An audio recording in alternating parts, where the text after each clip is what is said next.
اللهم إني أعوذ بك من جهد البلاء ودرك الشقاء وسوء القضاء وشماتة الأعداء। আমরা অনেকে ঋণ নিয়ে অনেক পেরেশান থাকি,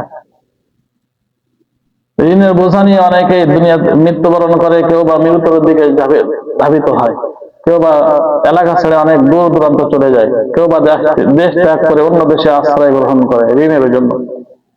কিন্তু রাসূলুল্লাহ সাল্লাল্লাহু আলাইহি ওয়াসাল্লাম যে তরিকা আমাদেরকে শিখাই দিয়েছেন, ওই তরিকা যদি আমরা একটু আমল করতাম, ওই তরিকা অনুযায়ী যদি আমরা চলতাম, তাহলে আমাদের জন্য অনেক সহজ হয়ে যেত রাস্তা।